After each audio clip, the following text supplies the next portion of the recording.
ଯାହାର ବୟସ 15ରୁ 16 ହେବ ବିଦ୍ୟାଳୟକୁ ଯିବା ପାଇଁ ପ୍ରସ୍ତୁତ ହେଉଥାଏ। ହାତରେ ଦର୍ପଣ ଧରି ଖୁସି ମନରେ ମୁଣ୍ଡ ଉଠାଏ। ଟିକିଲି ଲଗାଇ ହାତରେ ବ୍ୟାଗ ଧରି ସ୍କୁଲକୁ ଯିବାକୁ ପ୍ରସ୍ତୁତ ହେଉଥାଏ। ବୋଉ ମୁଁ ସ୍କୁଲକୁ ଯାଉଛି। ଏ ସୁମି ରହ ମୁଁ କହିବା ଭୁଲି ଯାଇଛି, ଆଜି ସ୍କୁଲକୁ ଯାଆନା।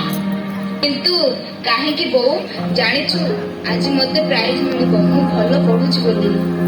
ହଉ ପ୍ରାଇଜ ମିଳୁ, ଆଜି ସ୍କୁଲକୁ ଯାଆନା। କିନ୍ତୁ କାହିଁକି ଯେ? ନା ମୁଁ ସ୍କୁଲକୁ ଯିବି, ନହେଲେ ଆମ ସାର୍ ଗାଳି କରିବେ। କହିଲି ପରା ଯାଆନା ବୋଲି। କିନ୍ତୁ କାହିଁକି କହୁନୁ? ତତେ ଆଜି ଦେଖିବା ପାଇଁ ଆସୁଛନ୍ତି। ମାନେ କଣ? ତୋର ବାହାଘର ଠିକ ହୋଇଛି, ତତେ ଆଜି ଦେଖିବାକୁ ଆସୁ। ତୁ ବାଇଣି ହେଇଗଲି ନା କଣ ଲ? ଏବେ ମୋ ବାହାଘର, ମୋର ବୟସ ମାତ୍ର 15। ଯା ମୁଁ ସ୍କୁଲକୁ ଯାଉଛି।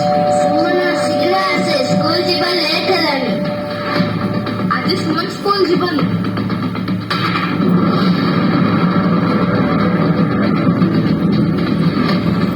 ଦେଖ ଝିଅ, ଆମେ ତୋର ସୁନ୍ଦର ଭବିଷ୍ୟତ ଚାହୁଁଛୁ।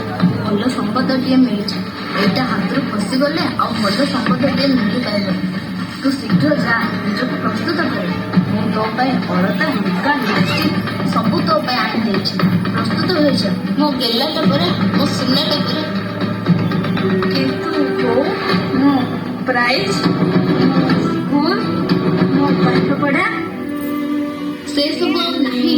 ତୁ ରନ୍ଧା ଶିଖ, ଘର କାମ ଶିଖ, ଝିଅ ଜନ୍ମ ମତେ ପର ଘରକୁ ଗଲା।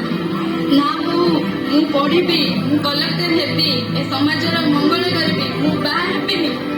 ଚୁପ୍, କିଛି ନାହିଁ, ଯା କହିଲି ପରା।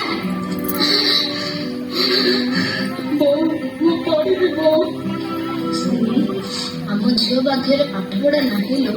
ଆମ ଜନ୍ମ ପରା ଜନ୍ମକୁ ଯଦି ତୁ ମୋ କଥା ଶୁଣିବୁନି, ତ ମନ ମତେ ଆଉ ରଖିବୁନି। ହେ ଜଗନ୍ନାଥ, ହେ ମୋ ମା ମଙ୍ଗଳା, ମୋ ସୁମନକୁ ଘଣ୍ଟ ଘୋଡେଇ ରଖିଥାଲ। ସୁମନକୁ ଦେଖିବାକୁ ପୁଅ ପିଲା ଘର ଆସିଛନ୍ତି। ସୁମନକୁ ଦେଖିଛନ୍ତି। ସୁମନ ସମସ୍ତଙ୍କୁ ଚା ବିସ୍କୁଟ ଦେଉଥାଏ। ସୁମନକୁ ସମସ୍ତେ ପସନ୍ଦ କଲେ, କିନ୍ତୁ ସୁମନର ମନକୁ କିଏ ବୁଝିଛି? ସେ ଦୁଃଖରେ ସଢି ଯାଇଥାଏ। ତାର ଏଥିରେ ଆଦୌ ଇଚ୍ଛା ନଥିଲା।